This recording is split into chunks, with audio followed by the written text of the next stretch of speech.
Hello everyone, welcome to back my computer official school. আজ আমাদের পাওয়ার পয়েন্টের পরবর্তী ক্লাস। এই ক্লাসে আমরা দেখতে চলেছি সেভ ইফেক্ট অপশনস, যার মধ্যে 1 নম্বর বিষয় হলো প্রিসেট। এখানে 3D অপশনের মধ্যে কিছু ইফেক্ট আছে, আমরা সরাসরি দেখব। এবং 2 নম্বর বিষয়ে আমরা দেখব কোনো সেভকে শ্যাডো অ্যাপ্লাই কিভাবে করবেন। এছাড়া 3 নম্বর বিষয়ে আমরা দেখব কোনো সেভকে রিফ্লেকশন ইফেক্ট কিভাবে অ্যাপ্লাই করতে হয়। এর সঙ্গে 4 নম্বর বিষয়ে আমরা দেখব কোনো সেভকে গ্লো ইফেক্ট অপশনস কিভাবে অ্যাপ্লাই করতে হয়। এর পাশাপাশি 5 নম্বর বিষয়ে আমরা দেখব সফটওয়্যার অ্যাপ্লাই কিভাবে করতে হয়। তারপর 6 নম্বর বিষয়ে আমরা দেখব কোনো সেভকে বেভেল ইফেক্ট কিভাবে অ্যাপ্লাই করতে হয়। সবার শেষ 7 নম্বর বিষয়ে আমরা দেখব কোনো সেভকে 3D রোটেশন অ্যাপ্লাই কিভাবে করতে হয়। তো যারা এর আগের ক্লাস করেছেন এবং যারা নতুন ক্লাসটি শুরু থেকে শেষ পর্যন্ত করবেন, ছোট্ট একটা ইন্ট্রোর সঙ্গে আমরা সরাসরি কম্পিউটার স্ক্রিনে আসবো।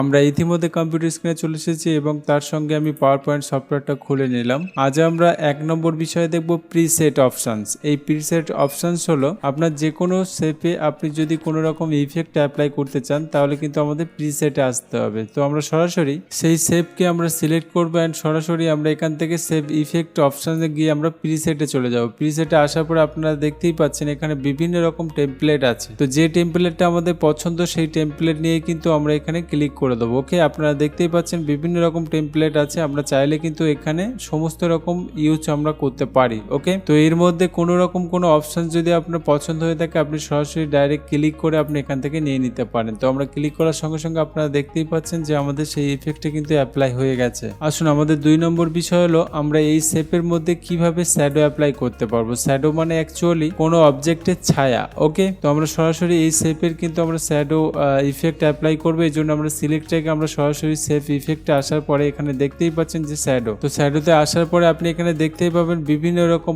টেমপ্লেট। তো এখান থেকে আপনার যেটা ইচ্ছা আপনি সেটাতে ক্লিক করে নিয়ে নিতে পারেন। আমরা সরাসরি কিন্তু এখানে দেখতে পাচ্ছি বিভিন্ন রকম শ্যাডো আছে, আমরা এখানে যেটা আমাদের পছন্দ হবে আমরা সেটাতে ক্লিক করে নিয়ে নিতে পারবো। ওকে, আসুন আমাদের 3 নম্বর বিষয় হলো রিফ্লেকশন। আর এই রিফ্লেকশন হলো আপনি কোনো শেপে যদি রিফ্লেকশন দিতে চান মানে অপোজিটে আবার দেখাতে চান তাহলে সেক্ষেত্রে কিন্তু আমরা সেই শেপটাতে সিলেক্ট করবেন। সরাসরি সেভ ইফেক্টে আসার পরে এখানে দেখতেই পাচ্ছেন যে রিফ্লেকশন, আর রিফ্লেকশনে আসার পরে আপনি এখান থেকে সেট করে নিতে পারেন। দেখতেই পাচ্ছেন যে আমাদের নিচের দিকে কিন্তু রিফ্লেকশন দিচ্ছে অ্যান্ড এই নিচের দিকে আসার সঙ্গে সঙ্গে আপনারা দেখতেই পাবেন যে কোনোটা হয়তো আপনার দেখাবে বেশি বা হাইট বেশি, কোনোটা হয়তো কম দেখতে পাবেন ছায়া টাইপের। ওকে, তো এখান থেকে যেটা আপনার ইচ্ছা সেটাতে আপনি ক্লিক করে নিয়ে নিতে পারেন। এটাকে বলা হয় রিফ্লেকশন। ওকে, অ্যান্ড আমরা একটা রিফ্লেকশন অ্যাপ্লাই করে দিলাম। আসুন আমাদের পরবর্তী অপশন হলো গ্লো। যদি আপনি এর গ্লোটাকে বাড়াতে চান মানে দেখতে সুন্দর করতে চান তাহলে সেই শেপটাকে সিলেক্ট করে আমরা সরাসরি সেভ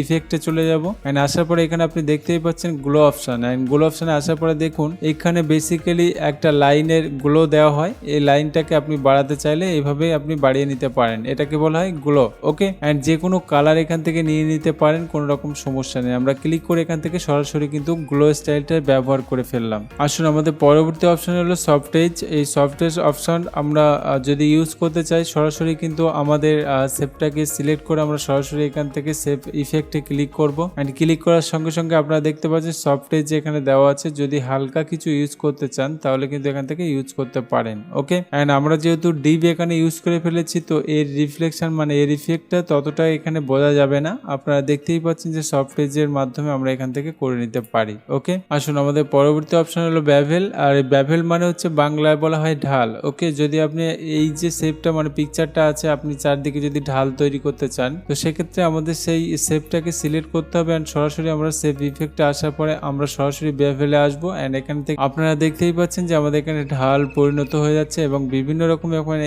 এফেক্ট আছে, আপনারা চাইলে কিন্তু এখান থেকে ইউজ করে নিতে পারেন। এখানে দেখতেই পাচ্ছেন যে বিভিন্ন রকম ইফেক্ট কিন্তু আমরা অ্যাপ্লাই করতে পারবো চাইলে। তো আমরা ক্লিক করার সঙ্গে সঙ্গে দেখুন একটা অ্যাপ্লাই হয়ে গেছে। আপনারা দেখতেই পাচ্ছেন এর যে চারিদিকটা আছে একটু ঢাল টাইপের করে দিয়েছি। ওকে, এটাকে বলা হয় ব্যাবেল। আসুন আমাদের পরবর্তী অপশন হলো 3D রোটেশন। যদি আমরা শেপকে ঘুরিয়ে ঘাড়িয়ে যদি আমরা 3D রোটেশনের মধ্যে ইফেক্ট দিতে চাই তাহলে কিন্তু সরাসরি আমাদের সেই শেপটা সিলেক্ট করতে হবে অ্যান্ড আমরা এখান থেকে সেভ ইফেক্টে ক্লিক করার সঙ্গে সঙ্গে 3D রোটেশনে চলে আসবে। এখানে আসার পর আপনি দেখতেই পাচ্ছেন যে বিভিন্ন রকম ঘোরানো ইফেক্ট এখানে আছে, আপনার চাইলে কিন্তু এখান থেকে ইউজ করতে পারেন। ওকে, আর নিচের দিকে দেখুন আরো পাবেন। তো আমাদের যে কোনো ইফেক্টে ক্লিক করার সঙ্গে সঙ্গে কিন্তু সেটা এখানে অ্যাপ্লাই হয়ে যাবে। ওকে, তো আমি আশা করব ক্লাসটি খুবই সুন্দরভাবে বুঝেছেন, খুবই সুন্দরভাবে প্র্যাকটিস করে নেবেন। যদি এই ক্লাসে কোনো রকম সমস্যা এসে থাকে আমাকে অবশ্যই কমেন্ট করবেন। আপনার মূল্যবান সময় দেওয়ার জন্য ধন্যবাদ এবং আমাদের পরবর্তী ক্লাস নিয়ে আসা পর্যন্ত আপনারা সবাই ভালো থাকবেন।